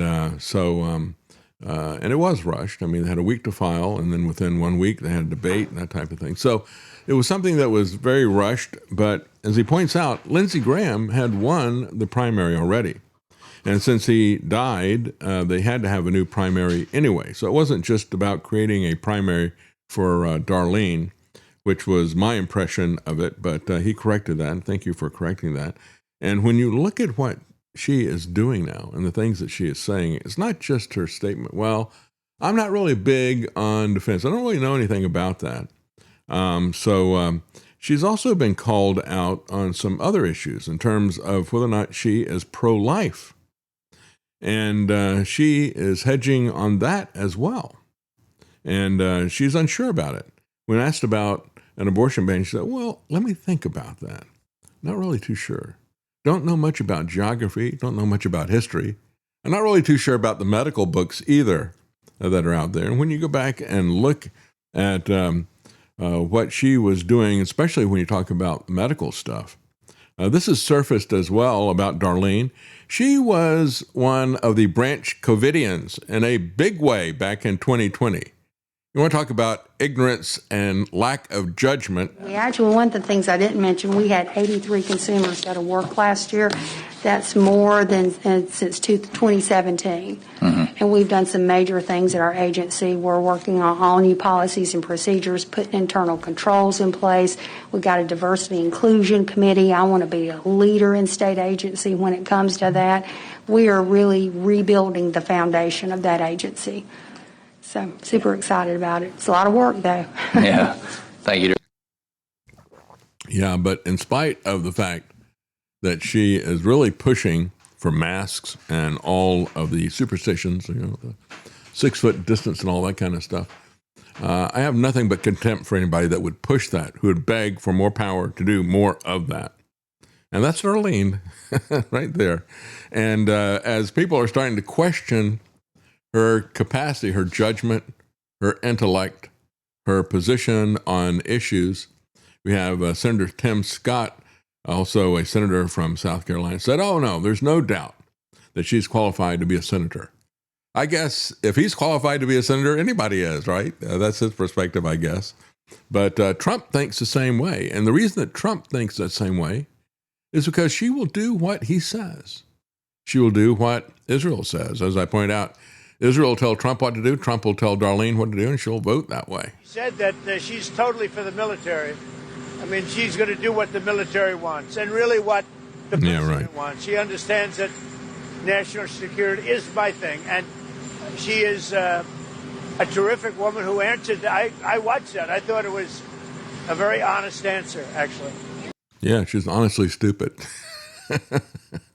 Yeah, she wants whatever Israel wants, and that's the qualification for that. Well, as we look at the data centers, I thought it was pretty funny. One guy, in terms of protesting, took the stage dressed as Darth Vader. My name is Doug Seavey. I live at 30. Oh, I'm sorry, that's the wrong one. Darth Vader?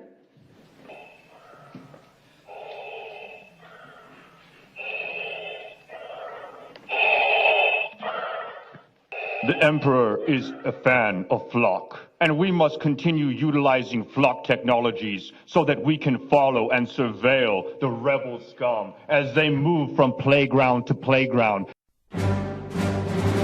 Yeah, this is the introduction I used at InfoWars. It really pissed off Alex Jones. This is Trump with his phalanx of military people who are enforcing this insanity on us 6 years ago. All of them masked up, and look at that. Trump's got a seal, presidential seal, on his cheek. Yeah, there we go. A whole civilization will die tonight, never to be brought back again. I don't want that to happen, but it probably will. Yes, I can feel the anger flowing through me. My journey to the dark side is complete. Sorry, I got carried away. Where were we? Yeah, where were we? Got carried away with this. I don't know how that happened. Yeah, well, the Flock surveillance stuff. It's not just Iran, an entire civilization is going to die. That will kill our civilization as well. These people who wanted to put us in masks, these people who demanded that we close our businesses and schools, that we stay indoors, creating an insane disruption of the supply chain. We couldn't get food into the grocery stores.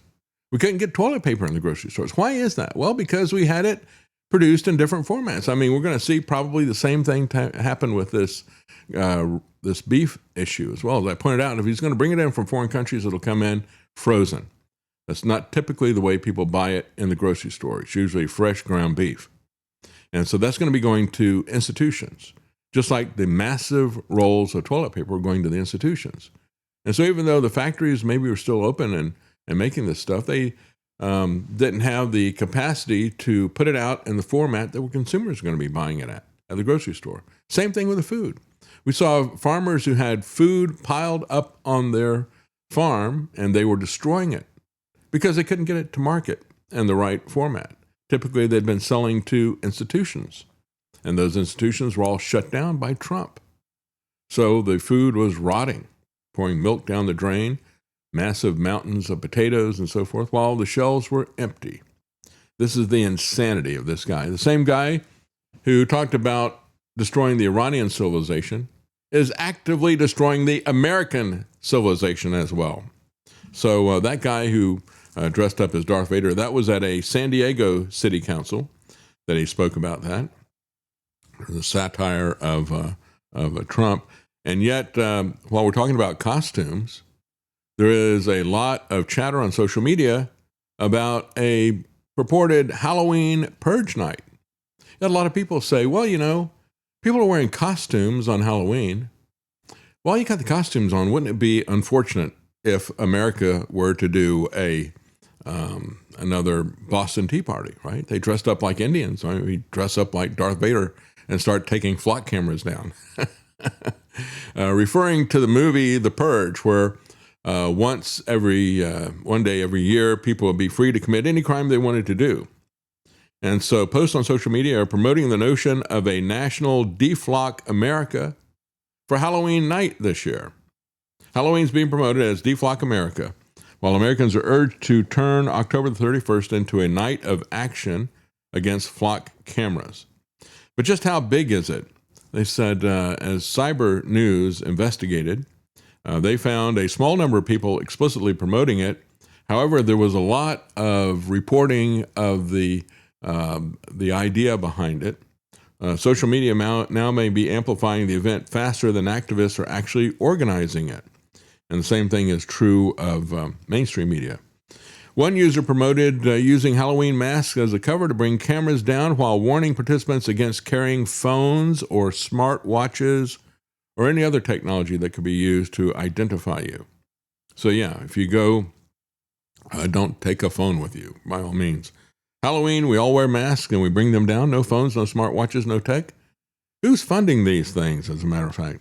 One person said, I wonder how many are going to go on Halloween with a Guy Fawkes mask. And then another one puts up, well, here's where you can find them cheap. So when it comes to Halloween this year, why not wear a mask, says one member. And people are grabbing that and moving with it. But, some people, like Flock, take their privacy very seriously. As people have trailed the CEO, they realized that he's got a lot of precautions that he takes about his privacy.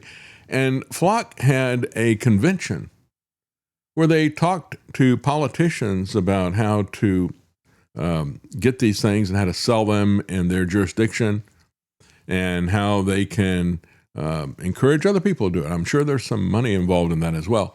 So he had some journalists who wanted to cover that, and they bought rooms at this hotel where the convention was being had.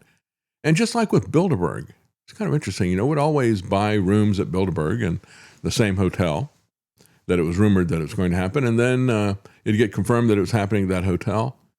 And then they would cancel our reservations, just like that. Well, Flock is doing the same thing. Isn't it interesting how these corporations work together? The big hotels and the other corporations. So this is what these enterprising reporters did. They got much more information than these people had anticipated they were going to get. Look at this. I was excited to go to Flock's big police convention, Flock Forward. I bought a $350 ticket and booked a hotel room at the Hilton in Atlanta. But then Flock said, no journalists allowed, which is really kind of weird, considering that your tax dollars are usually paying for the tickets your public servants buy. Then a Flock employee contacted the hotel on my behalf and canceled my room without notifying me. So I couldn't even be in the building. We received an email from a Shannon Jones requesting that the reservation be canceled. Flock could keep our bodies out of the convention, but they couldn't block our electromagnetic frequencies. We captured packets from every single Wi-Fi channel we could find, using dozens of Wi-Fi adapters in monitor mode. Then we used a 2.4 gigahertz parabolic dish antenna to passively capture the Bluetooth information of just about everyone at the conference. Then we used a log periodic dipole array and multiple SDRs to demodulate the wireless microphones used in their stage and camera production. These silly gooses even forgot to turn the microphones off when they weren't presenting or recording, so we captured some of their mingling. Then I flew my drone with a zoom lens over the convention as it was letting out. Cool! Looks like lots of police and politicians got tons of free swag. Do you recognize these attendees? If not, that's okay. We can just use facial recognition. Oh my god. I can't believe I was only a drone flight away from Minnesota Senator Julianne Ortman. This little drone flight allowed us to find out that Senator Ortman is a managing partner of Public Safety Strategies Group, which is led by Rich Stanek, the former sheriff of Hennepin County covering Minneapolis. And guess what? Flock pays them as consultants to find confidential leads to new police contracts around the country. This is just the tip of the iceberg. So thank you, Flock, for banning journalists from your dumbass convention. We had more fun out here and learned a whole lot more. Stay tuned. Yeah, there you go. How about that? That's some enterprising use of technology. And again, technology can cut both ways.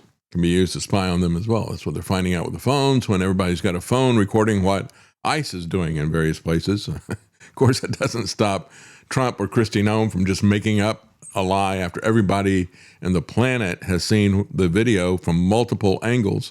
They come up with a completely different narrative that has nothing to do with what happened there. So I missed this last week, telling you about this, and I even had Ryan sent me an email about it. I had it in my stack of stuff here, but because of time constraints, I didn't get to the end of the stack, and that's where I had put the notification about last week's National Week of Action. That was August 16th through the 22nd. So apologize for not getting that out to you. Nevertheless, it's indicative of the kind of grassroots campaigns against this kind of stuff. And so that actually has worked in one jurisdiction after the other, persuading the people who control the contracts may be better and safer than waiting for a Halloween purge. Well, in some of these cities, we look at this particular city council, raised taxes, folks, by 183%. A tax increase of 183%. Then what did they do? They gave subsidies to Meta for a data center. You gave Meta, a $1.5 trillion company, a 20-year tax break. Duncan Searcy? It's been a little while since I've been to one of these, so I thought I'd come harass you. Now I'm going to be pretty nice.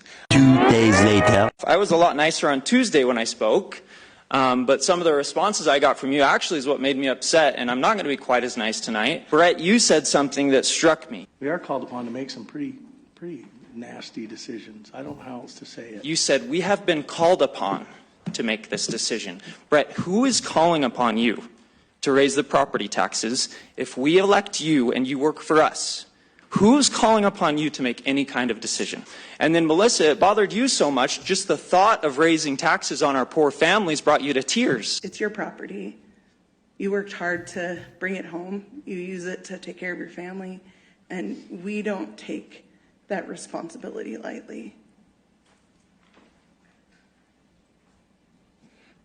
And she cried. I want you to know that as we prepare to make this decision as a council, that we're thinking about you, about your individual circumstances. Yeah, right. Sweetheart, you don't need to be upset. Just vote no. You don't have to raise the taxes. This is your choice. You get to vote yes or no.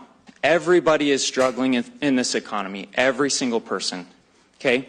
If we as citizens are tightening our belts and we're deciding what we have to cut out of our lives, so must the city. And Melissa, I'm sorry, I'm going to call you out. I'm tired of the performative testimony meeting style emotion. It's manipulative, and you have the chance tonight to vote no and prove that I'm wrong and that you really do care about the poor families. But when you sit up there and get emotional, But she didn't. She voted for it. Those of us that have discernment. A big reason why we're here tonight is because you gave Meta, a $1.5 trillion company, a 20-year tax break. Had you not 30 done seconds that, remaining. I don't think we'd be in this financial situation. And you keep touting this infrastructure that Facebook has brought to the city. I have never once driven out to the Facebook building. Probably never will. They have not improved anything in the city that we, the citizens, use on a daily basis. So stop trying to gaslight us into like, oh, Facebook has been such a good deal. This is such a good deal. We're tired of it. Start working for us, or next election, we are going to speak even. Yeah, we'll get them out of there next election. That's really important to do that. And I think this, as I said before, this is an issue that cuts across any of these phony party lines.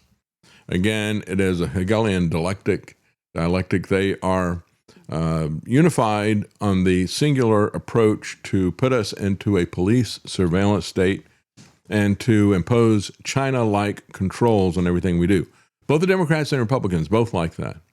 And so this would be a way to break people's mindset away from that. But it's also time that Republicans and conservatives start to understand that all politics is local. Democrats have used that as a slogan for a long time, and it is really true. They understand that a lot more than Republican voters do. And so this would be a good example when you see people like that crying about, like, well, I understand how hard it is for you and your families, and those are hard-earned dollars. And then she votes to take it away right after that. As he points out, it just is manipulation. And so that is what is creating the frustration of people cutting these things down. And I thought this is also a positive sign, just as we're looking at this Purge Day. This is an Ohio grand jury refuses to prosecute a patriot who destroyed flock cameras. They threw out the case. They did not indict him on this. This is jury nullification, folks. And what's even more amazing is that this is nullification by a grand jury. Grand juries are typically picked by the prosecution. It's going to be people that will go along with whatever they want. And so that's why one reason why it's surprising. Of course, the other thing is that there is no arguing the other side of the case. So as the saying goes, you can indict a ham sandwich. But they couldn't indict this guy for cutting down a flock camera. When you look at jury nullification, that is a tool that the founders gave us that we have typically lost. We have been intimidated or punished if we operate as jurors who want to look at the law, understanding that we can nullify it. The purpose of the jury was not just to decide the facts of the case. The purpose of the jury was also to judge whether or not the law was just and whether or not the penalties for breaking that law were just as well. If you think either one of those are unjust, then you should acquit the person. What we're really talking about is nullifying the laws, nullifying the punishment that is there. That's a very, very important check to power. As a matter of fact, I think it's far more important than voting when you get to vote in a jury. But we see over and over again, I played several times the clip of Marsha Blackburn. I won't subject you to that again. Sitting in a Chinese restaurant, crumbling up a fortune cookie and saying, we got to beat China. We can't let China win. Well, we're seeing the same line exactly from Democrat John Fetterman. He and Republican Marsha Blackburn, Fetterman from Pennsylvania, Marsha Blackburn here in Tennessee, likely our next governor, on exactly the same page. Oh, yeah, we can't let China win this. We've got to be a better surveillance state than China is. That's right. As these people, she's not just crumbling fortune cookies. She is crumbling our future and our fortune in terms of the police state that Marsha Blackburn wants to put in. Tracking and surveilling everybody. She has pushed for digital ID and data centers at every opportunity. And so, as this article from Reason says, well, with Big Brother, you did live from a habit that became instinct, and the assumption that every sound you made was overheard, except in darkness, every movement was scrutinized. Modern America's instinct is that They want to post every thought and every photo on social media. But we should still be wary of the way that new technologies track and monitor us throughout our day. And, when you look at this, I always think back to Big Brother, the TV show that began in the UK in the 1990s. That, I believe, was a great example of predictive behavior. Movies do that all the time. And so what they were doing was they were showing people, getting people to where they'd be comfortable, the younger generation comfortable, in terms of posting on social media. Of course, it started in the UK, but it came to America. You can be famous, you can be an influencer, everybody's going to want to follow you, you can make a lot of money if you just tell everybody what you're doing. That's what they did in the Big Brother TV show. I really do think that it was predictive programming, that it was manipulation. They were modeling that behavior for everybody, and everybody does that as well. And as they pointed out in this Reason article, they said, well, it's a big difference if you've got cookies on your browser and a corporation is looking at that, and then they're going to annoy you with ads to buy stuff from them. That's very different than if the government has it. But there's a major blind spot at the same time with Reason. They continually run articles about how wonderful data centers are and how wonderful technology is and how wonderful corporations are. Well, guess what?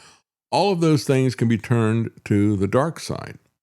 And when the corporations merge with government, what do the hardcore libertarians think about that, who think that corporations can do no wrong, and the left who think that government can do no wrong? They're completely blindsided by that when these two merge together and operate together.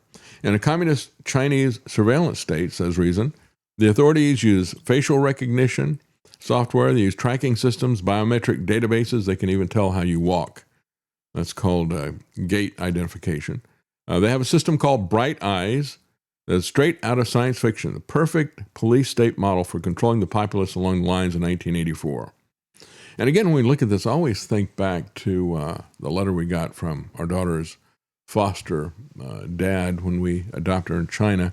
He gave her a letter and he said, what was it, Travis? He said something like, obey your government, always obey your government, or something like that. I've thought about that many times, and I'm not really sure if that was, first I saw that and I thought, well, that's kind of a, is that a devotion to government?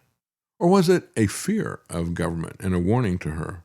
We live in that Orwellian Kafka-esque type of society now, no doubt about it. Before we run out of time, I want to respond to some of the comments on here.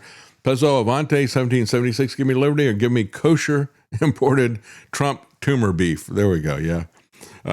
Conservative, thank you for the tip. He says, when are you coming back to Gab? I don't know.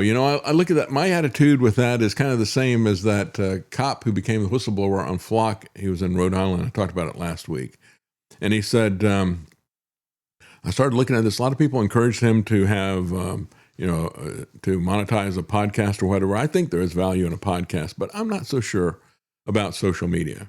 And so I'm not really that sure that I would get back on Gab. I had over 300,000 followers on Gab. But I don't know if it is a useful platform or not. I'm heavily shadow banned and throttled on Twitter. Even their own metrics show right there. When I've got about 40,000 followers on Twitter, and you might have a couple hundred people see it. Now that's Twitter doing that to me. They're making that invisible. So even my followers don't see it. I've had so many people who contacted me and said, I didn't know you were still on Twitter. I just happened to see this thing recently, and I thought you were gone from Twitter.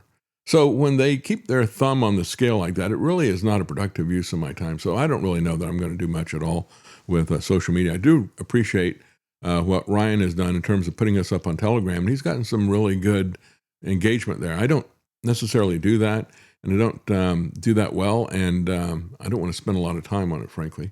I want to spend my time going through the news, and I've got more news here than I can talk about to start with. Jason Barker, Knights of the Storm. Good to see you, Jason. He says, if you want to go broke, then take advice from that finance show, Mad Money. That guy has no clue. I don't know. Is that where Kramer is? Is that Mad Money? Yeah, I'm pretty sure that's the Kramer guy. Yeah, he's the inverse indicator of what you should do, I guess. And DG8, thank you for the tip. He says, David, you can't convince the MAGA cult. What do you think would happen when you bring a sleazy George Soros hedge fund manager to head the Treasury? Then I get accused of Trump derangement syndrome. Yeah. They have a Trump delusion syndrome, frankly. Think Eric says, my city is about to pull the plug on flock funding because I represent likely 5 of 8 council members that say no. Well, that's good. But of course, we look at this flock stuff. Probably won't get to this, but one of the articles that I had, it was an individual who, just like the police officer in Rhode Island who was pushing back against it, is a violation of the Fourth Amendment and search warrants. This is coming from a guy who was at a city council meeting, and he made sure they weren't going to get it at the city council. But then the county decides that they're going to put some stuff up. And then you got individual businesses or homes or whatever. And when individuals are putting that up, that is being used by Flock in order to expand the network. So there's all these different ways that they can come in. If you can't get it through the city council, sometimes the police department will try to do it, but if they're the boss of the police department, then they say no, well, then maybe the sheriff's department will put it in. Now, you can vote the sheriff out. That's not always easy to do, but nevertheless, they have all of these different entry points that operate independently. That is the key difference with what's happening in China. With China, the government just comes in and says, we're going to do this. In America, and this is another argument that I had with the MAGA people throughout all the COVID stuff, they couldn't understand. They said, well, Trump's not doing that. That's the bad governors, and that's the Democrat bad governors. No, it wasn't just Democrats who were bad governors. It's Republicans as well. Brad Little in Idaho, Mike DeWine in Ohio, a couple of the worst ones. But the reality was that Trump bribed them or blackmailed them, right? And we saw that same tactic by Brad Little in Idaho. You do this and you get these special protections, or you get money and subsidies if you do it. If not, I'm going to put you in legal jeopardy, and I'm going to take away money that you're currently getting. That's the way this always operates. And so this is how they control things, and this is why I think that even though Tim Burchett has put out a bill saying we've got to ban these daggum things, talking about the flock cameras, I don't see that he really has anything that's effective for that. You had the bill that was put out by Thomas Massie, got to the heart of the issue, and that's money, and saying, if you do this, we're going to take money away from you. I mean, Trump understood that with boys in the girls' bathroom, didn't he? That's how you control people. You either give them money or you take money away from them. And you either bribe them or you blackmail them with money. That's the power that the federal government has. That's how they get around the 10th Amendment. And they war game this thing out. I mean, we talk about the police surveillance state being kicked off with 9/11 back in 2001. Understand that they war gamed everything about this. War gamed locking everybody down until they got an emergency vaccine, quote unquote. Then they passed the regulations for that out to the states, told them what laws to pass, make sure the state had that in place. Then they bribed them with the money when it came time for that. Thank you for joining us. Have a good day.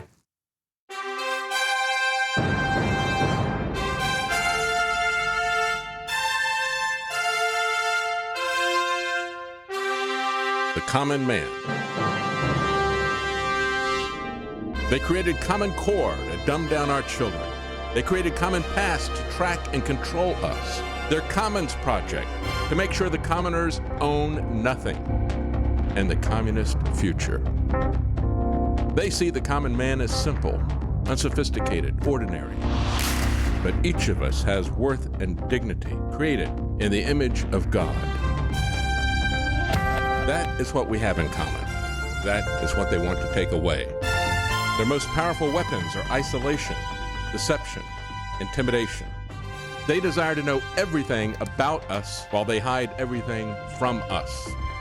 It's time to turn that around and expose what they want to hide. Please share the information and links you'll find at thedavidknightshow.com. Thank you for listening. Thank you for sharing.